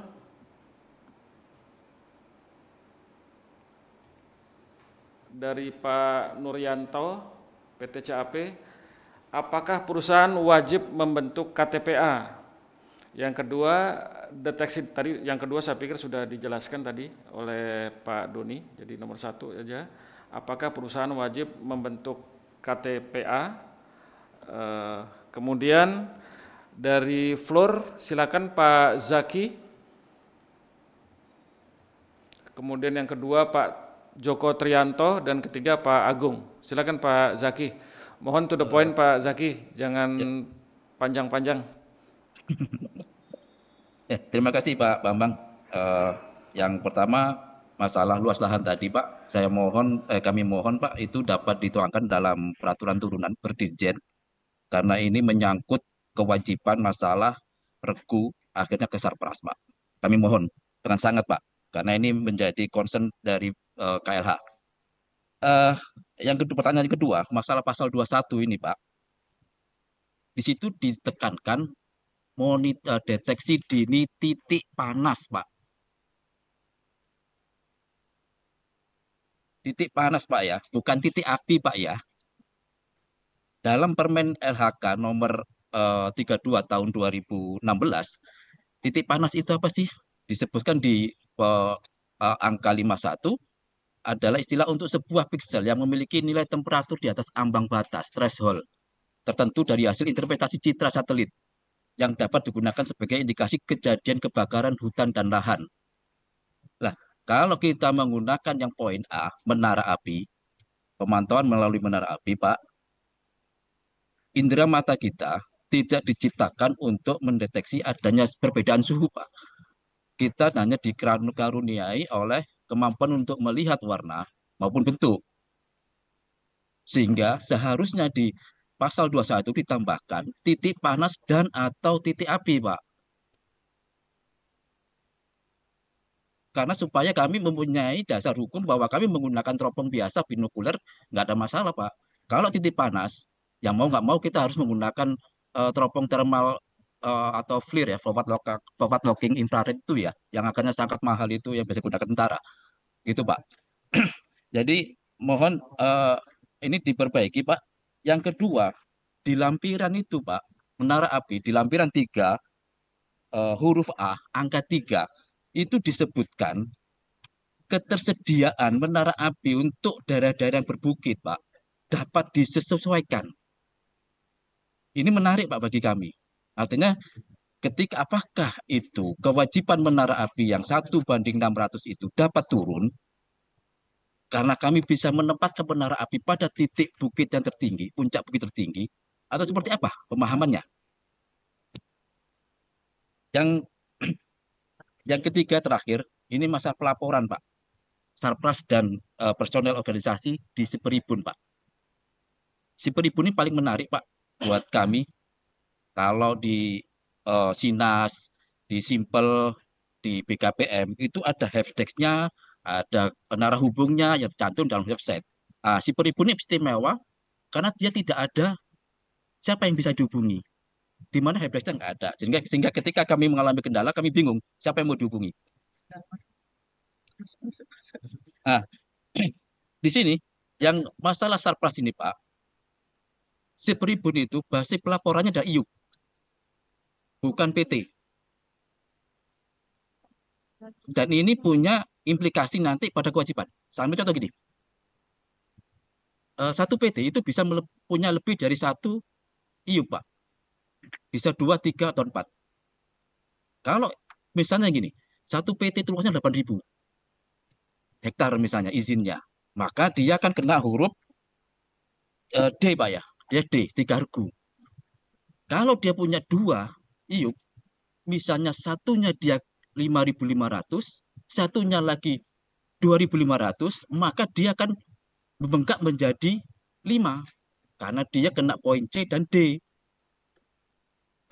Jadi yang saran kami, Siperibun ini, Pak, pelaporannya bukan berbasis IUP, tetap basis subjek hukumnya, yaitu PT. Karena ini juga berkaitan dengan pelaporan di poin berikut menunya, CSR, maaf agak di luar topik. CSR itu subjek hukumnya juga PT, Pak, bukan IUP. Kan tidak ada ya teman-teman foto bantuan CSR berdasarkan IUP kan nggak ada, Pak, berdasarkan PT ini kan gitu. Jadi saya mohon ada perbaikan di Siperibun supaya kami tidak bingung lagi bagaimana kami membagi, karena kan IUP itu tidak selaras dengan batas administrasi kebun, Pak. Sehingga kami bingung juga mau membagi Sarpasnya bagaimana, personal Satgas dan karena bagaimana ketika membagi per IUP ini, Pak. Kami kebingungan dalam hal ini. Itu. Jadi kami sangat berterima kasih kalau ini diperbaiki, Pak. Terima kasih dari saya, Pak. Wassalamualaikum warahmatullahi wabarakatuh. Waalaikumsalam warahmatullahi wabarakatuh. Silakan Pak Joko. Baik, terima kasih rekan sekalian dan teman-teman GAPKI. Pertanyaan saya 2 saja, Pak. Mungkin tadi melanjutkan saran sebelumnya kaitan dengan Siperibun, Pak. Jadi kalau kita bicara beberapa syarat sertifikasi, Pak ya, laporan tanggap darurat ini menjadi penting.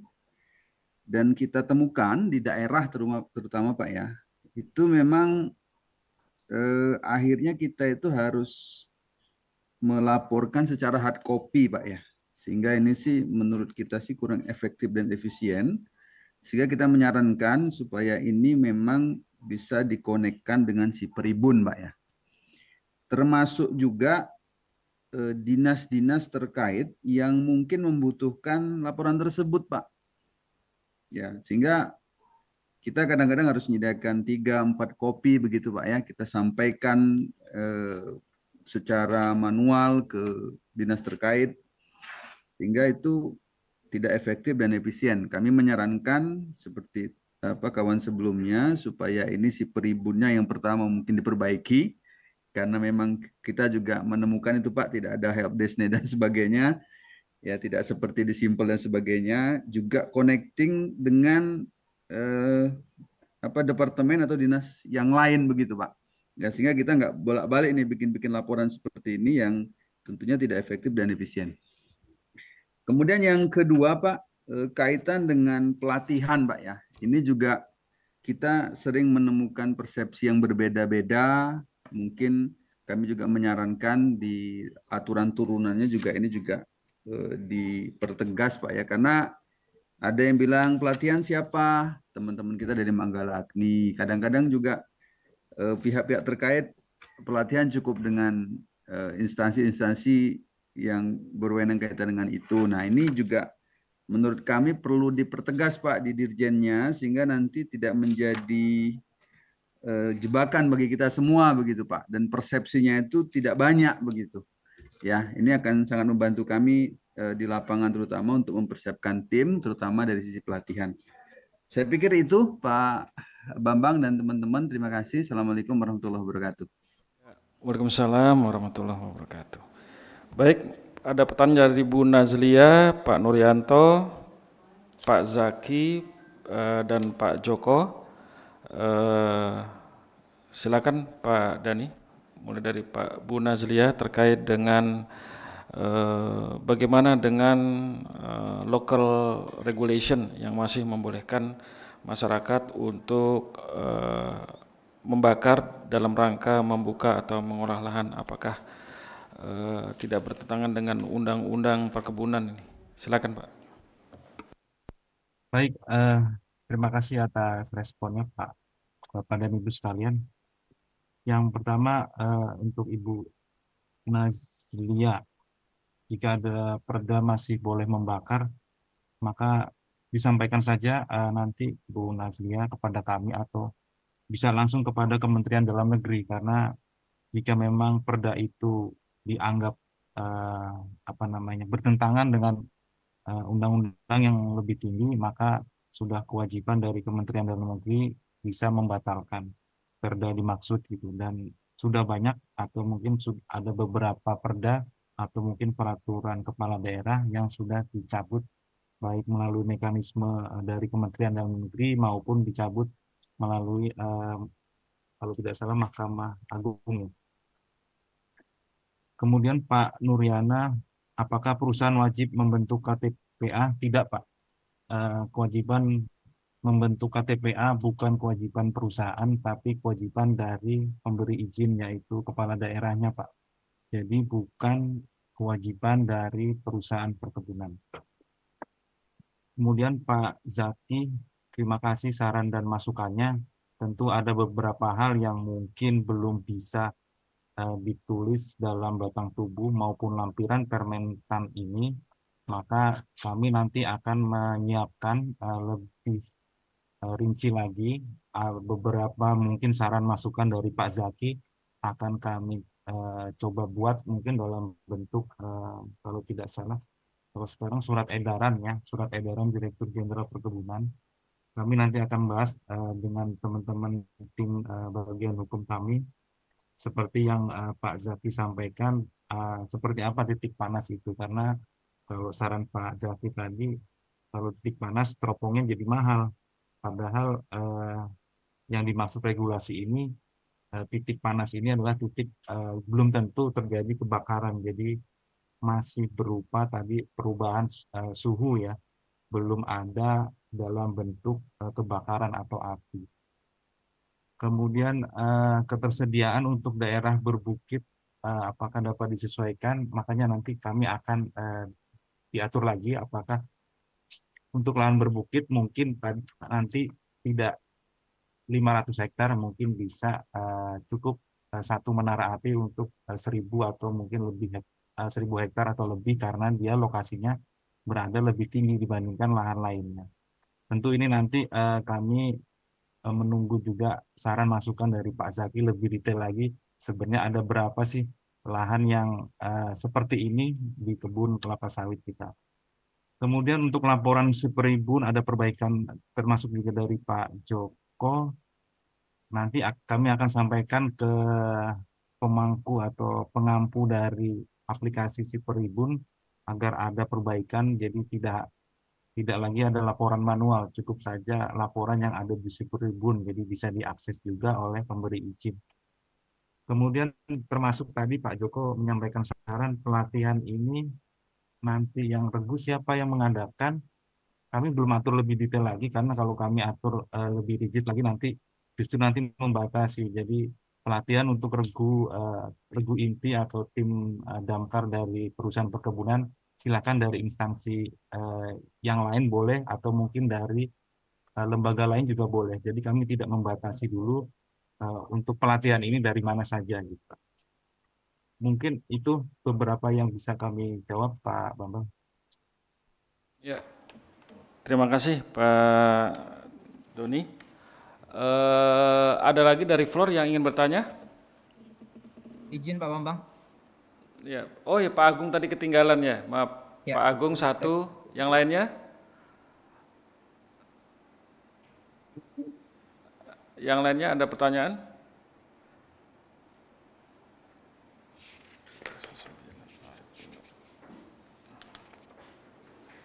Ada Pak Bambang. Oke Pak Bagus, ya Pak Agung, Pak Bagus. Kemudian saya sambung satu dari ini Pak Zaki juga ya. Jadi saya skip dulu lah Pak Zaki ya. Oke. Ya, dua pertanyaan dulu. Pak Agung, Pak Bagus, Pak Joko tadi udah ya? Sudah ya? Pak, sudah Pak. Oke, sudah. Berarti dua lagi nih, Pak Agung dan Pak Bagus, silakan. Baik, Pak Bambang terima kasih. Suara saya terdengar Pak? Ya, jelas sekali Pak.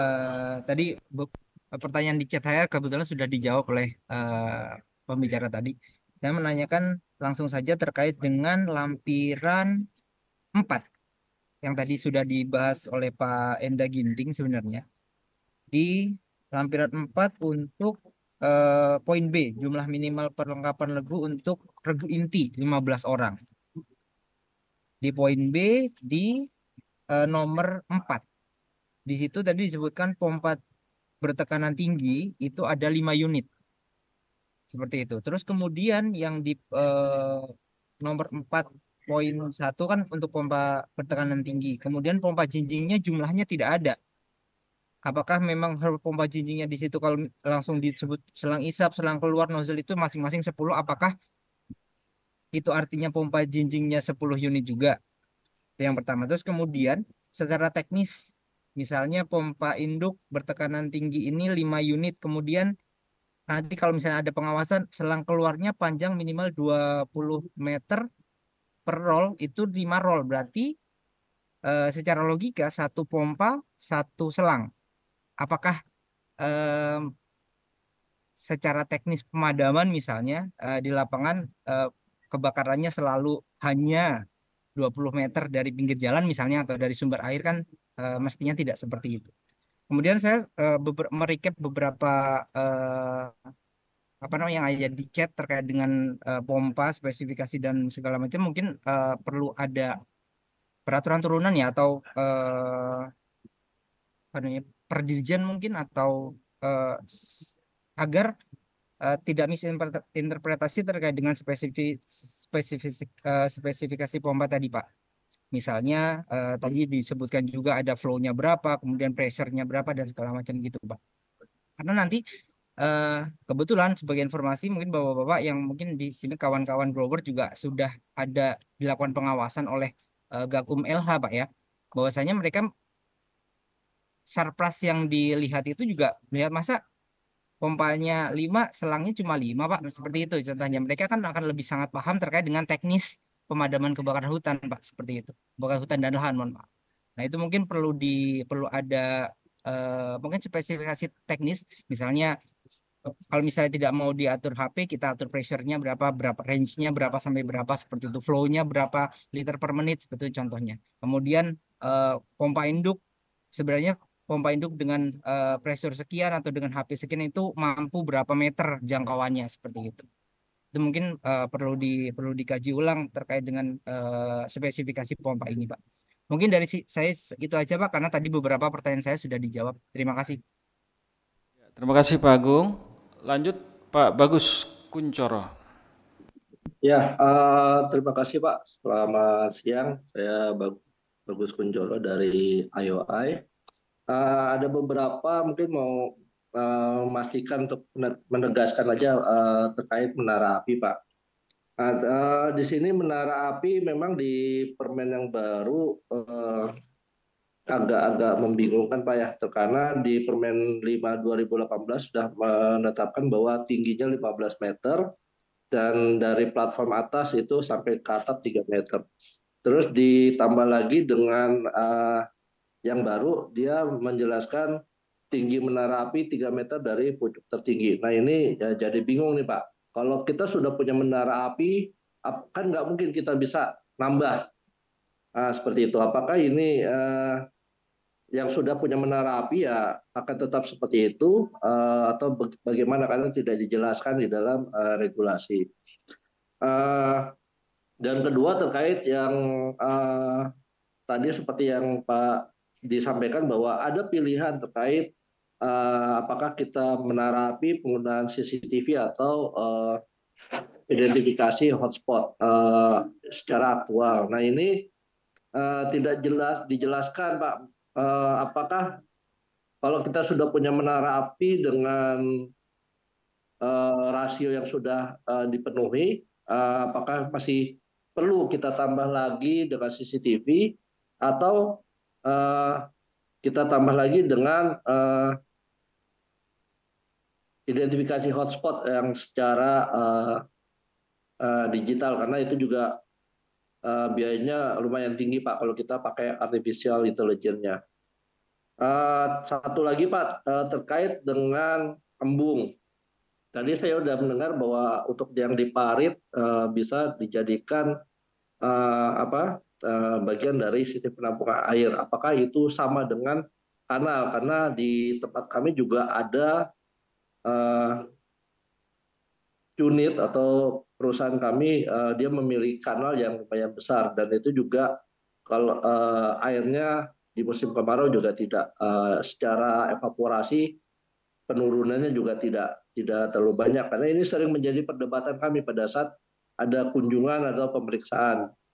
Karena kalau kita buat embung, sedangkan fungsi kanal itu kita bisa panjang sampai 1 kilo kan udah mencukupi dari kebutuhan, dan kita punya 4 sampai 5 kanal. Mungkin itu Pak yang bisa saya sampaikan. Terima kasih. Ya, terima kasih Pak Bagus. 2 pertanyaan. Pak Agung terkait dengan lampiran 4, ini agak teknis ya, terkait dengan pompa. Beliau meminta bahwa perlu adanya spesifikasi khusus terkait dengan pompa sehingga pada saat ada pemeriksaan tidak ambigu. Kemudian yang kedua, Pak Bagus, menara api existing, sekarang ada yang baru ketentuannya, ini gimana nasib dari menara api yang sudah existing ini. Kemudian pasal 21 ayat 1 nih saya pikir tadi sudah dijelaskan oleh Pak Doni ya, tapi silahkan Pak Doni kalau bisa menjelaskan lebih detail lagi. Kemudian embung juga gitu, apakah kanal, parit ini bisa berfungsi sebagai sumber air pada saat terjadi kebakaran. Silakan Pak Doni. Baik, yang pertama untuk Pak Agung ya, Pak Agung dari Sumatera. Yang pertama, apakah nanti ada peraturan turunannya Permen Tan 6 maupun Permen Tan 5 itu tidak mengamanatkan untuk membuat peraturan turunannya lagi. Jadi kalau memang mau diatur lebih lanjut lagi, mungkin nanti berupa surat edaran dari Dirjen saja. Termasuk nanti akan mengatur kalau memang diinginkan lebih spesifikasi lagi, lebih detail lagi, lebih rinci lagi, pompanya harus berapa ukurannya, kekuatannya, karena kemarin pada saat public hearing kami mengakomodir untuk tidak mengatur lebih rinci lagi tentang termasuk peralatannya karena adanya perkembangan teknologi kan gitu. Kalau memang ini nanti mau diatur lebih rinci lagi, tentu pada saat public hearing kemarin justru dikhawatirkan malah mengikat gitu kan. Tapi jika memang itu teman-teman dari perusahaan itu merasa memang lebih enak diatur lebih rinci atau detail lagi, misalkan tentang spesifikasi pompanya, maka nanti kami coba akomodir di dalam konsep surat edaran tadi, misalkan kekuatan pompa induknya minimal sama, misalkan 25 horsepower, atau mungkin nanti dengan kapasitas atau mungkin jenis mesinnya apakah 2 tak atau 4 tak.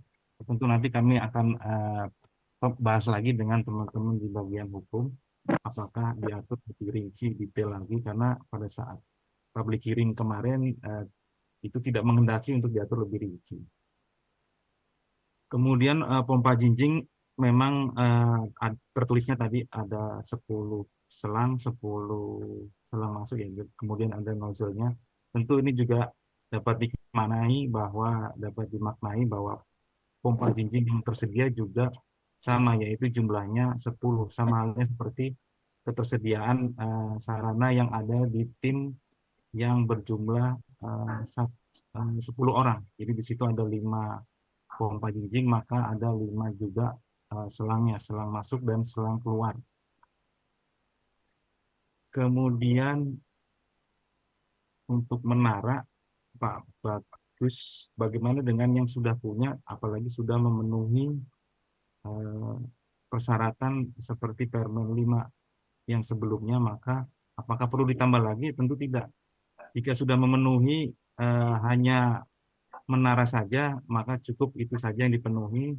Tapi kalau memang mau dilengkapi lagi dengan B dan C seperti menara pengawas dengan kamera CCTV maupun dengan sistem informasi yang digital tadi, itu lebih bagus lagi. Tapi kalau memang hanya ada menara dan sudah memenuhi seperti Permentan 5 sebelumnya, maka cukup menara saja. Kemudian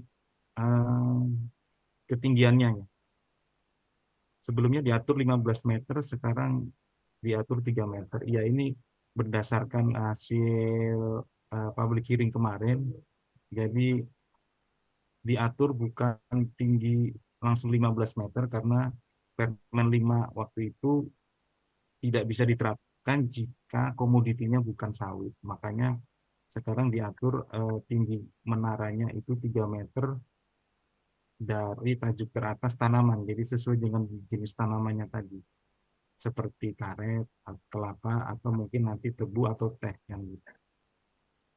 Kemudian bagaimana dengan kanal dan parit? Jika memang kanal tadi bisa atau berfungsi untuk menyimpan air, maka silakan dipakai dan dibuktikan bahwa kanal atau parit tadi punya daya tampung minimal dalam 500 hektar. 500 hektar itu bisa mencapai 800 meter kubik. Demikian Pak Bambang. Ya, terima kasih Pak Doni. Jadi menarik ini. Jadi teman-teman tadi kalau mengusulkan lebih detail terkait dengan spesifikasi nanti akan ditindaklanjuti. Tapi menurut kami ya kita take a look, kita telah dulu. Kadang-kadang kalau terlalu detail juga nanti malah memberatkan ya.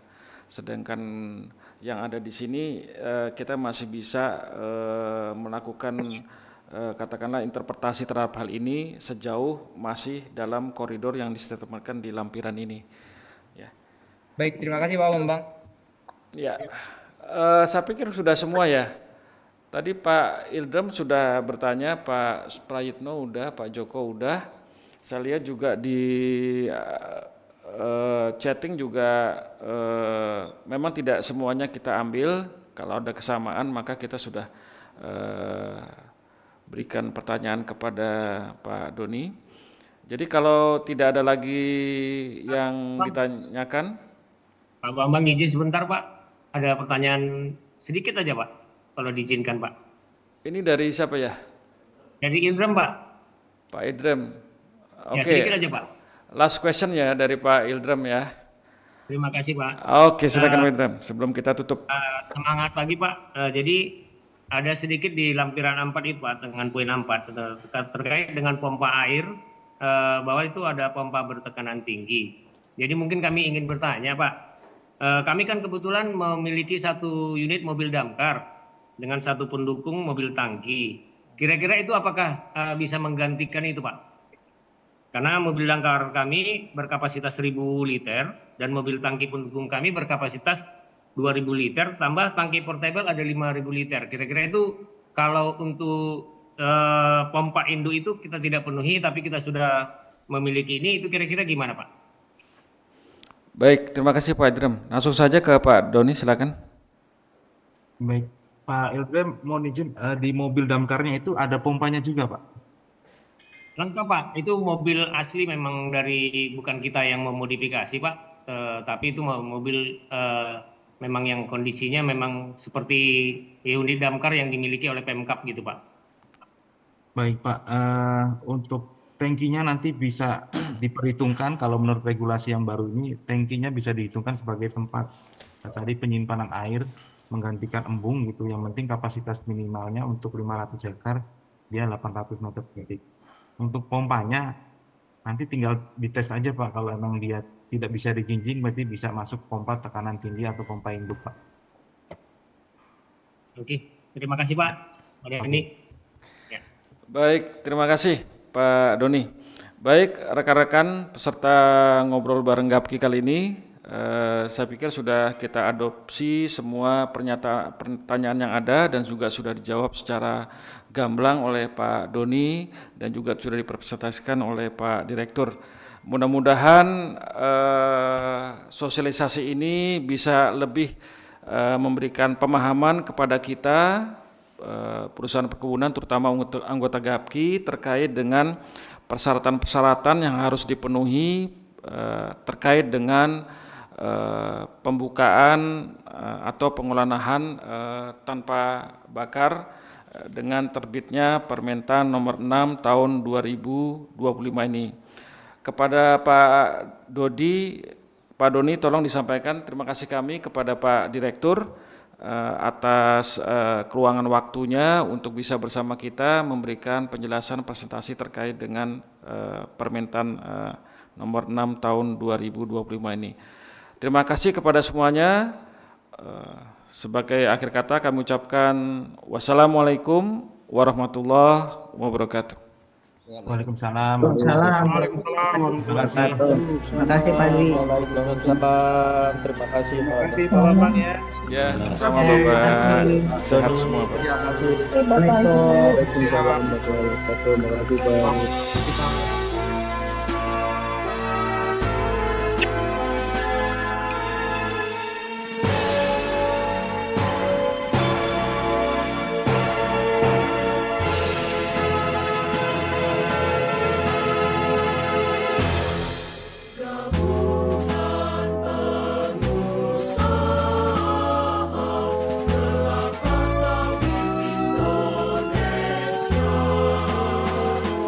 Yang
Pak.